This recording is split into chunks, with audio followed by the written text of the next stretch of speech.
ಹಿಂದೂ ಧರ್ಮದ ಸಂರಕ್ಷಣೆ ಕೇವಲ ಸಂಘಟನೆಗಳ ಜವಾಬ್ದಾರಿಯಲ್ಲ, ಅದು ಸರ್ವ ಹಿಂದೂ ಸಮಾಜದ ಪ್ರತಿಯೊಬ್ಬರ ಆದ್ಯ ಕರ್ತವ್ಯವಾಗಬೇಕೆಂದು ಆರ್ಎಸ್ಎಸ್ನ ಪ್ರಾಂತ ಪ್ರಚಾರಕ್ ಗುರುಪ್ರಸಾದ್ ಅಭಿಪ್ರಾಯಪಟ್ಟಿದ್ದಾರೆ.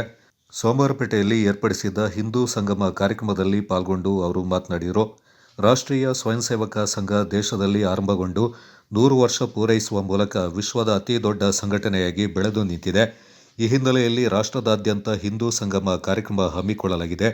ಕಾರ್ಯಕ್ರಮವನ್ನು ಆಯೋಜಿಸುವ ಮೂಲಕ ದೇಶದಲ್ಲಿನ ಹಿಂದೂ ಬಾಂಧವರನ್ನು ಒಗ್ಗೂಡಿಸುವ ಕೆಲಸಕ್ಕೆ ಆರ್ಎಸ್ಎಸ್ ಮುಂದಾಗಿದೆ. ಭಾರತ ಮಾತೆಯ ಮಕ್ಕಳಾದ ನಾವೆಲ್ಲರೂ ಒಗ್ಗೂಡಿ ಮಾತೆಯ ರಕ್ಷಣೆ ಮಾಡಬೇಕಾಗಿದೆ ಎಂದರು.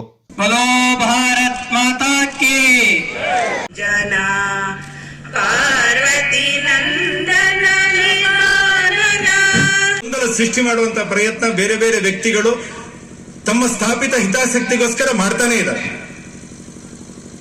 ಆದ್ರೆ ಇದು ಹಿಂದೂ ರಾಷ್ಟ್ರ, ಇದು ಮುಂದಕ್ಕೆ ಹಿಂದೂ ರಾಷ್ಟ್ರ ಆಗುತ್ತೆ ಅಂತನಲ್ಲ, ಈಗಲೂ ಹಿಂದೂ ರಾಷ್ಟ್ರ, ಮುಂದೆನೂ ಹಿಂದೂ ರಾಷ್ಟ್ರ, ಯಾವಾಗಲೂ ಹಿಂದೂ ರಾಷ್ಟ್ರವಾಗಿನೇ ಇರುತ್ತೆ. ಸೊ ಹೀಗಾಗಿ ಹಿಂದೂಗಳು ಇಲ್ಲದ ರಾಷ್ಟ್ರೀಯ. ಈ ದೇಶ 1000 ವರ್ಷಗಳ ಕಾಲ ಗುಲಾಮರಿಗೆ ಯಾಕೆ ಒಳಗಾಯ್ತು ಅಂತ ಕೇಳಿದ್ರೆ, ಈ ದೇಶದ ಹಿಂದೂಗಳು ದೇಶ ಆಗದಿರುವ ಕಾರಣಕ್ಕೋಸ್ಕರ, ಒಗ್ಗಟ್ಟ ಇಲ್ಲದಿರುವ ಕಾರಣಕ್ಕೋಸ್ಕರ, ಹಿಂದುತ್ವದ ಜಾಗೃತಿ ಇಲ್ಲದಿರುವ ಕಾರಣಕ್ಕೋಸ್ಕರ ನಮ್ಮ ದೇಶ 1000 ವರ್ಷಗಳ ಕಾಲ ಗುಲಾಮಿಗೆ ಒಳಗಾಯಿತು. ನಾವು ಹಿಂದೂಗಳಾಗಿ ಇದೀವ, ನಾವು ಹಿಂದೂಗಳಾಗಿ ಬದುಕ್ತಾ ಇದೀವ, ಹಿಂದೂಗಳಾಗಿ ಹಿಂದೂ ಧರ್ಮದ ಸಂರಕ್ಷಣೆ ಮಾಡುವಂತ ಕೆಲಸ ಮಾಡ್ತಾ ಇದೀವ. ಆ ಒಂದು ಜಾಗೃತಿಯನ್ನ ಮಾಡುವಂತ, ಆ ಒಂದು ಭಾವನೆಯನ್ನ ನಿರ್ಮಾಣ ಮಾಡುವಂತ ಪ್ರಯತ್ನ ಈ ಹಿಂದೂ ಸಂಗಮ. ಮುಳ್ಳೂರು ಬಸವಾಪಟ್ಟಣ ಮಠದ ಸ್ವತಂತ್ರ ಬಸವಲಿಂಗ ಸ್ವಾಮೀಜಿ ಮಾತನಾಡಿ, ರಾಷ್ಟ್ರೀಯ ಸ್ವಯಂ ಸೇವಕ ಸಂಘ ಎಂದೂ ಭಯೋತ್ಪಾದನೆಯಿಂದ ಪ್ರಚೋದಿಸಿಲ್ಲ, ದೇಶದ್ರೋಹ ಮಾಡಲು ಹೇಳಿಲ್ಲ, ಸರ್ವೇ ಜನ ಸುಖಿನೋ ಭವಂತು ಅಂತ ವಿಶ್ವಕ್ಕೆ ಸಾರಿದ ಸಂಘಟನೆಯಾಗಿ ತನ್ನ ಕರ್ತವ್ಯವನ್ನ 100 ವರ್ಷಗಳಿಂದ ಮಾಡುತ್ತಾ ಬಂದಿದೆ ಎಂದರು. ಒಬ್ಬ ಒಳ್ಳೆಯ ರಾಜಕಾರಣಿಯನ್ನ ಆಯ್ಕೆ ಮಾಡಿ ಒಂದೊಳ್ಳೆಯ ಸುಭದ್ರವಾದಂತಹ ಆಡಳಿತವನ್ನು ನಮ್ಮ ದೇಶಕ್ಕೆ ತಂದುಕೊಂಡು ಸದೃಢವಾದಂತ ಸುಭಿಕ್ಷವಾದಂತ ನಾಡನ್ನ ಕಟ್ಟುವಂತ ಕೆಲಸ ಮಾಡಬೇಕಾದಂತ ಜವಾಬ್ದಾರಿಯಿಂದ ದೇಶದ ನಾಗರಿಕರಾದಂತ ನಾವುಗಳು ಹಿಂದೆ ಸರಿದ್ವಿ.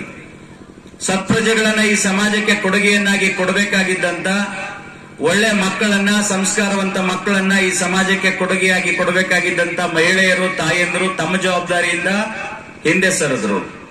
ಭ್ರಷ್ಟಾಚಾರ ಮುಕ್ತ ಆಡಳಿತವನ್ನ ಕೊಟ್ಟು ಈ ನಾಡಿನ ಪ್ರತಿಯೊಬ್ಬ ಪ್ರಜೆಯೂ ಕೂಡ ತನ್ನ ಕುಟುಂಬದವ ಅನ್ನುವಂತ ಭಾವನೆಯಿಂದ ಎಲ್ಲರನ್ನ ಸಮಾನವಾಗಿ ನೋಡಬೇಕಾಗಿದ್ದಂತ ರಾಜಕಾರಣಿ ತನ್ನ ಜವಾಬ್ದಾರಿಯಿಂದ ಹಿಂದೆ ಸರಿದ.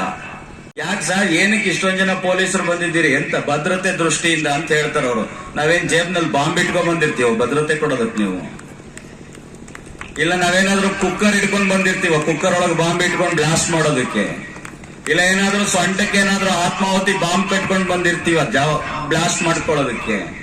ಇಲ್ಲ, ನಾವು ಸರ್ವೇ ಜನ ಸುಖಿನೋ ಭವಂತು ಅನ್ನುವಂತ ಏಕೈಕ ಜಗತ್ತಿನ ಯಾವುದಾದ್ರೂ ಸಂಪ್ರದಾಯ ಸಂಸ್ಕೃತಿ ಇದ್ರೆ ಅದು ಭಾರತೀಯ ಸನಾತನ ಹಿಂದೂ ಸಂಸ್ಕೃತಿ. ಆ ಹಿಂದೂ ಸಂಸ್ಕೃತಿಯ ಜನ ಯಾವತ್ತೂ ಯಾರಿಗೂ ಕೂಡ ನೋವುಂಟು ಮಾಡುವಂತ ಕೆಲಸವನ್ನ ಮಾಡಲಿಲ್ಲ, ಹಿಂಸೆಯನ್ನು ಉಂಟು ಮಾಡುವಂತ ಕೆಲಸ ಮಾಡಲಿಲ್ಲ. ಕಾರ್ಯಕ್ರಮಕ್ಕೂ ಮೊದಲು ಬಾಣಾವರ ರಸ್ತೆಯಲ್ಲಿರುವ ಡಾಕ್ಟರ್ ಅಂಬೇಡ್ಕರ್ ಪ್ರತಿಮೆಯಿಂದ ಪಟ್ಟಣದ ಪ್ರಮುಖ ಬೀದಿಗಳಲ್ಲಿ ಶೋಭಾಯಾತ್ರೆ ನಡೆದು ಜಿಎಂಪಿ ಶಾಲಾ ಮೈದಾನದಲ್ಲಿ ಸಮಾಪ್ತಿಗೊಂಡಿತು. ಅಧ್ಯಕ್ಷತೆಯನ್ನು ಲೀಡ್ ಬ್ಯಾಂಕ್ನ ನಿವೃತ್ತ ಪ್ರಧಾನ ವ್ಯವಸ್ಥಾಪಕ ಎಂಬಿ ಚಿಣ್ಣಪ್ಪ ವಹಿಸಿದ್ರು. ಕಾರ್ಯಕ್ರಮದಲ್ಲಿ ಹಿಂದೂ ಸಂಗಮ ಸಮಿತಿ ತಾಲೂಕು ಅಧ್ಯಕ್ಷ ಕೆಟಿ ಸನತ್, ಗೌರವಾಧ್ಯಕ್ಷ ಎಸ್ಎಲ್ ಸೀತಾರಾಮ್, ನಗರ ಸಮಿತಿ ಅಧ್ಯಕ್ಷ ನಂದಕುಮಾರ್, ಆರ್ಎಸ್ಎಸ್ನ ಜಿಲ್ಲಾ ಕಾರ್ಯವಾಹ ಡಿಕೆ ರವಿ ಮತ್ತಿತರರು ಪಾಲ್ಗೊಂಡಿದ್ದರು.